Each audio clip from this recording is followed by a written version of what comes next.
Hi there, I'm Clifford Bates, and welcome once again to reading Carl Schmitt's Parlamentarism, or the Crisis of Parliamentary Democracy. Today we're continuing chapter 2, which deals with parliamentarism, right? Which we will continue starting at which we did basically last time we started at 2, and I thought I was going to do all 2 together, but when I looked at it, it was just going to be too long because he has 5 characteristics, right? He says the 5 characteristics, and he's going to go look at each one of the characteristics. So I decided to break up the 5 characteristics, so therefore the videos will be shorter in that sense. Now I'm not going to. I probably won't do that for the dictator, the Marxist one, because even though it doesn't have. I think it's a little shorter than this one would be. But okay, I understand that people say, well, you should be consistent. Well, okay, let's do it. So we're looking at today at openness, right? The question of openness in the discussion of parliamentarianism, right? Um, the belief in public opinion has its roots in a conception that has not been properly emphasized in this enormous literature on public opinion, not even in Tonnis's great work.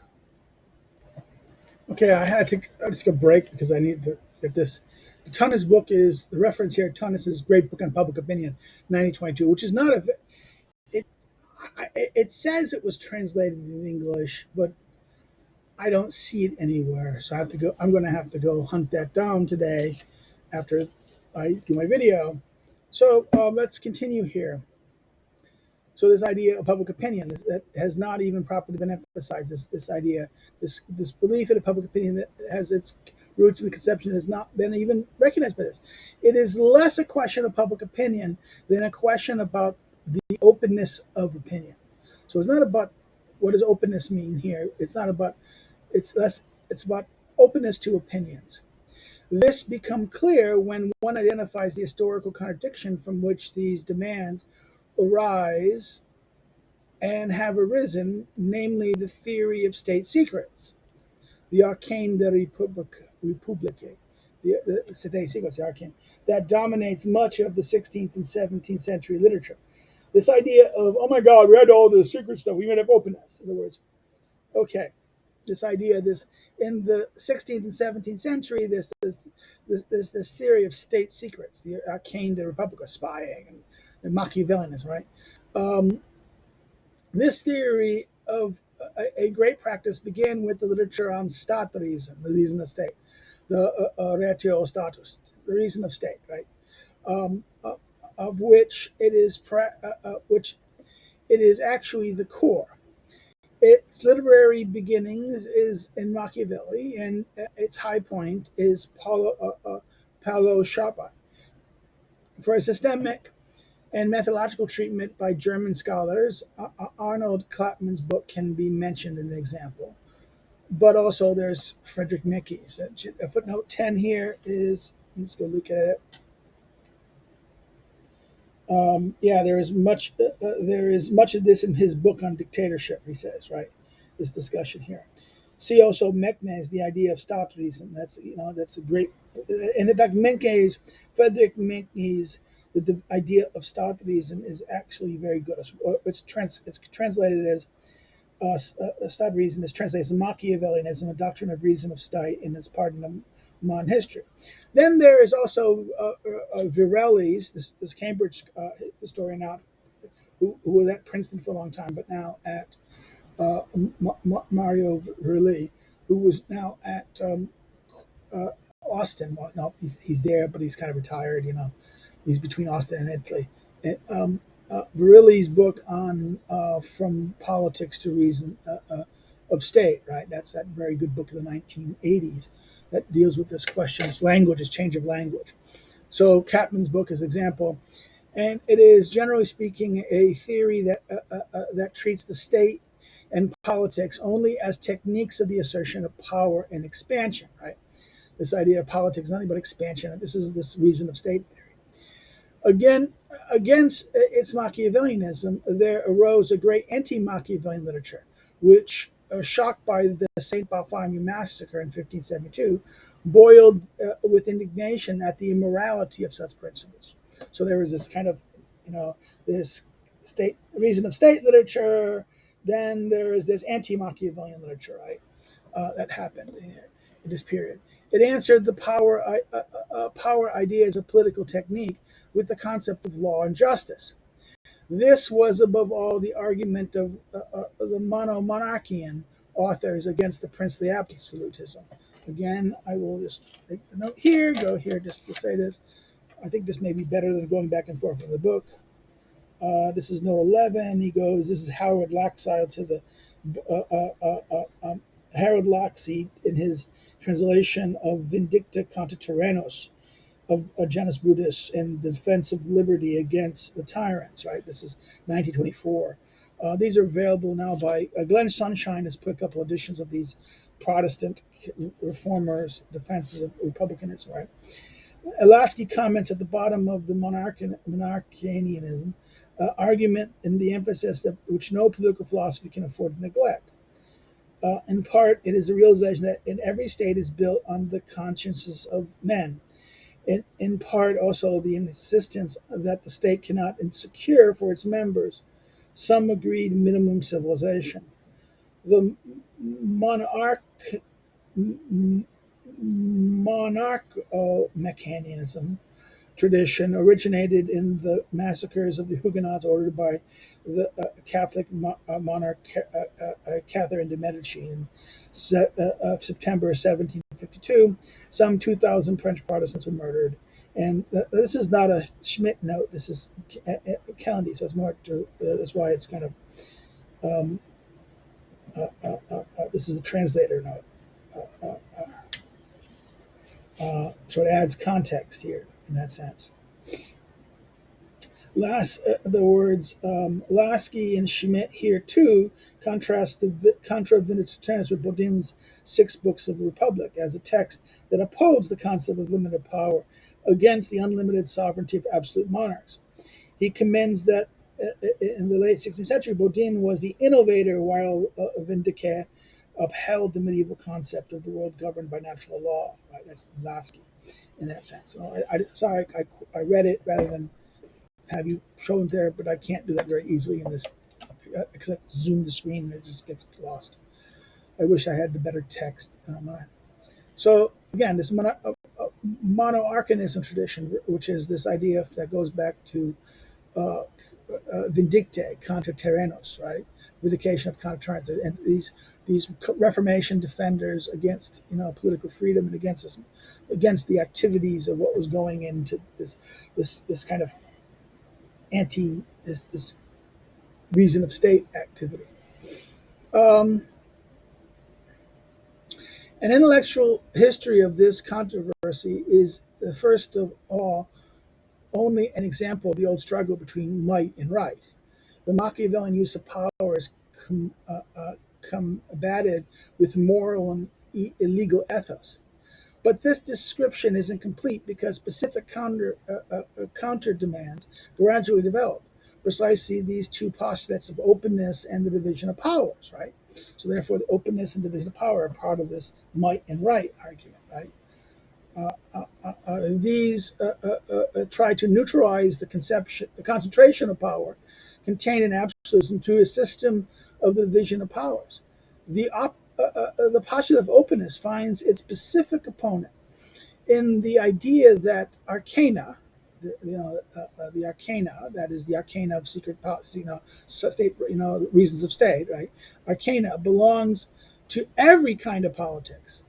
Political technical secrets, which are in fact just necessary for absolutism as business and economic secrets are for economic life, that depends on private property and competition.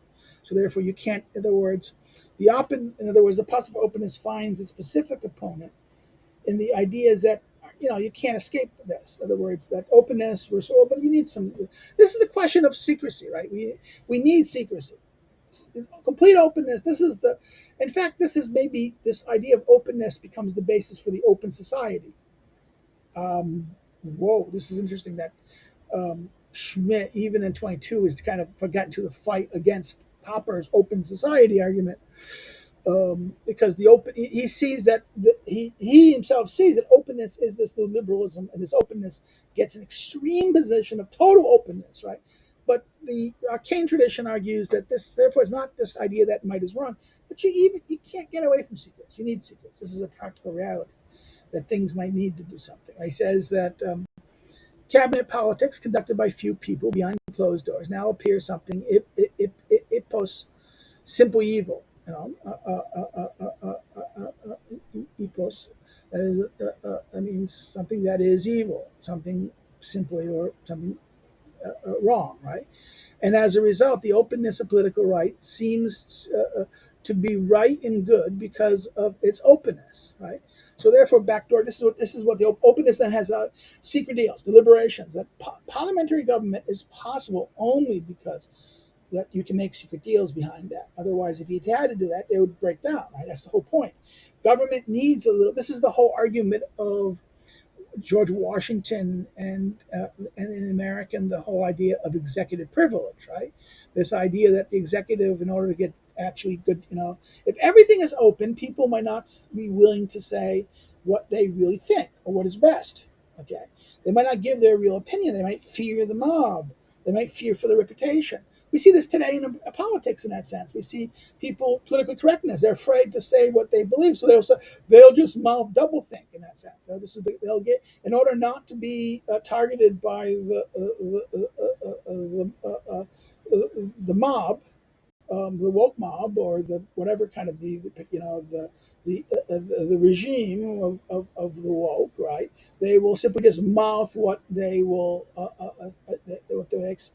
what the view, or whatever they think. They'll simply just, I don't know why, because if they told the truth, if they gave their opinion different, they would be destroyed. So therefore, you cannot respect their opinion. And that's it. There's no community. They need secrecy in that in order to preserve the ability of this, right?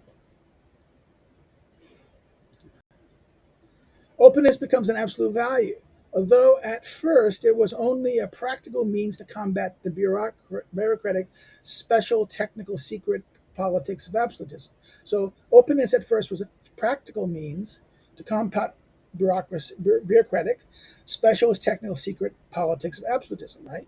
No. The elimination of secret politics and secret diplomacy became a wonder cure for every kind of political disease and corruption. And political opinion becomes only effective controlling force. So public opinion replaces this in that sense, right? This is the idea that openness is completely, the cure from all transparency. We call this transparency, right? This is transparency. Schmitt says, "Oh, transparency is always good." Well, no, it may make transparency, if it's too transparent, it may not lead people to be able to give their best opinion and to give advice, because they fear oh my goodness, maybe that advice is wrong. Well, what happens if the mob is wrong? Okay, the mob is wrong. Okay, remember, there's lynching in the American tradition. We can say, in racial politics, oh yeah, bad old days where the white lynch mobs don't lynch, but that was what everyone thought was correct, and you dared say something, you would be. This is now inverted in that sense today with our liberal lynch mobs, not actually killing you directly, but making your life base all but killing you, making it impossible for you to live or to have a life, right? So therefore, the elimination of secret politics and secret diplomacy becomes the wonder cure. This is taken to extreme, he says. Of course, public opinion attained this absolute character first in the 18th century during the Enlightenment. The light of the public is the light of enlightenment. Right, this is that idea. The light of the public is the light of the Enlightenment, a liberation from superstition, fanaticism, and ambitious intrigue. Right, this is the light, and darkness. Right, the lightness and darkness. Is metaphor. The metaphor. The light of the public is the light of enlightenment. In every system of enlightened despotism, public opinion plays the role of an absolute corrective. Right, this is. In every system of enlightened despotism, public opinion plays the role of absolute corrective. The power of a despot can be all the greater as enlightenment increases. For Enlightenment, public opinion makes the abuse of power impossible in itself. So therefore, you can, in other words, this is the contradiction here. He says, right? This is that idea here. It becomes that it's open, it's transparent, everything's there in front of us, so it becomes impossible, right? For enlightened, public opinion makes the abuse of power impossible in itself. For the enlightened, that can be taken for granted, right? It can be taken for granted. Monsieur de la Rivière developed the notion systemically. Okay, this is the Riviere's piece that Schmitt notes in book note 12. Founder of the Physiocrats, right? This is the Physiocrats. His book of the Order Naturale, right? So this is the Physiocrats in France, which then led to the French Revolution, in that sense, right? Concordat attempted to draw out its practical conclusions with an enthusiastic belief in freedom of speech, right? And the press, that is very moving when one remembers the experience of recent generations, right? In other words, the press can be discussed, the losing of freedom of press during a third term, but also the Concordat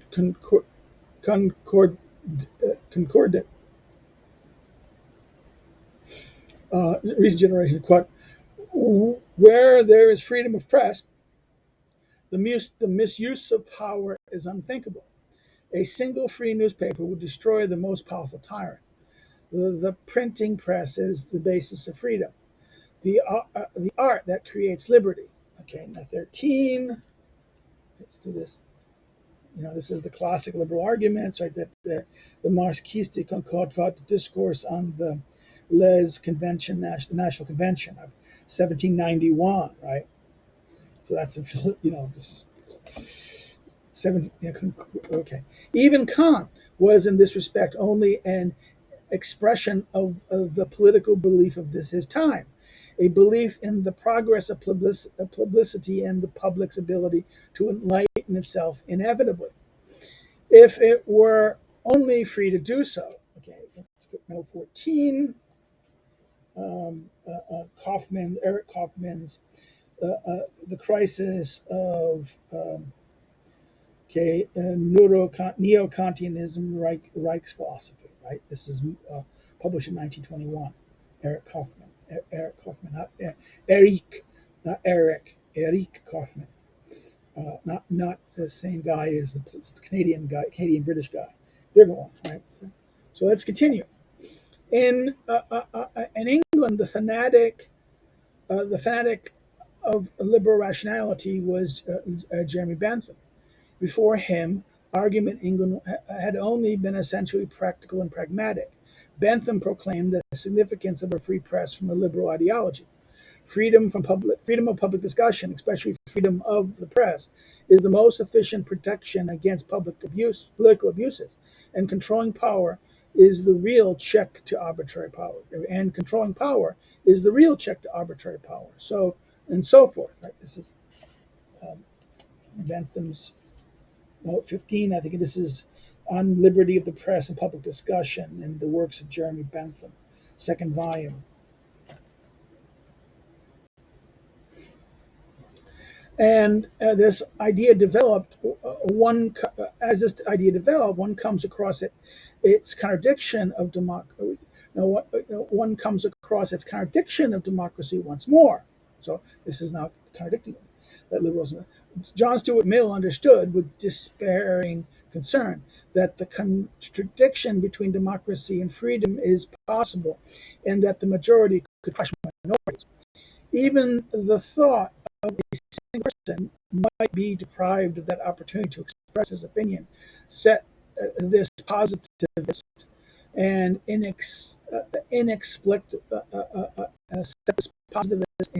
an inexplicable uproar, because he considered it possible that this individual's expression of opinion might have come closest to the truth. Right? This is on liberty. Right? This is classic argument. This is John Stuart Mill's, on liberty, right? The famous treatise on liberty, right? That this is, remember, he's John Stuart Mill, utilitarian positivist, He is a positivist thinker, that rationalist and pure rationalist, and it was so horrible by that individual opinion, the tyranny of majority, and the crushing of opinion, the opinion of minorities. That opinion of that one person may be, and that's his argument for Socrates. Socrates against the city, right? Socrates, the idea that democracy killed Socrates, right? That's the whole problem, right? Democracy can be tyrannical in that sense, from the tyranny of the majority, right? Public opinion protects, in other words, public opinion protected through freedom of public opinion, protected through freedom of speech, freedom of the press, freedom of assembly, and parliamentary immunities means freedom of opinion and liberal thought. So liberalism, we say, with all the significance which the word freedom has in the system, where the public can exercise pressure through a single case, through a single individual casting a vote, for example. Here, at the transaction of the private into the public, the contradictory demand for a secret ballot appears. Freedom of opinion is a freedom for private people. It is necessary for that completion of opinion in which the best opinion wins, right? This idea, this is what openness means. Openness means that everything's transparent, but this allows us to have a situation of the free contestation of opinions. We can't have oppression of this. We need to have, there must be, but that isn't that the privacy, secret ballot in that sense, that where the public can exercise pressure through an individual casting his vote, for example. Here at the transition of the private into the public, this idea that this is going to be the private this, but not this a privacy, private ballot, right? The contradictory demand for secret ballots. The Romans didn't believe in secret ballots. Everyone had to raise their hand. So therefore, this pressure. Oh, pressure! Oh God, no! Again, this is the thing. That once you have private opinion, anyone can do it. We don't know. This is the people can go there and they can hide their opinions. They can even, vote. This is the thing. This is scary in that sense. Well, we're going to stop here. I think I'm going to stop here. We did this. I'm going to look at division. Next one, we'll continue division of power, part 2, section 2 of this. If you have any comments or questions, please put them below, and I will respond to them when I see them. If you liked it, like it, share it on social media. Share it on social media. Share it to your friends. Get out there. If you haven't subscribed, subscribe, and get other people who might be interested in this. Get them to subscribe. If you didn't like it, okay, you can always hit thumbs down, but say why. Say why you didn't like it in the comments. Maybe I can learn something from this. Maybe I can try to improve. Like the fan is working in the back. The fan is. I need the air. Another thing. If you want to help me do what I want to do here, you can do so by, I'm jumping the gun here. I'm jumping the gun, but I'll do this first. If you want to help me contribute to do what I do financially, in a sense, help fund this a little bit would be useful. It would be useful if someone did that. I'm not getting paid. This is not monetized. So what you can do by helping me is becoming a patron, subscribe star, or Patreon itself. I know there's not many there. I say, don't do anything for this. Why should we join? We get your stuff free anyways. The classic problem of public goods, right? Free rider, right? We're all free riders. And I have no means I can stop doing it, okay? And it's getting kind of tiring. Next thing we can do, you can follow me on social media below. You can follow my academic links. You want to know about my scholarship and things. You can also, if you want to, another way, if you, as I said, contribute in that sense, you can do again. But then you can also buy one of my books. The links to the books are below. But they're below. Well, that's it. That's what we've done today. We'll continue tomorrow, the next time on this, on the division of the balance of power, division or balance of power, number section. Take care. Bye-bye. Have a good day.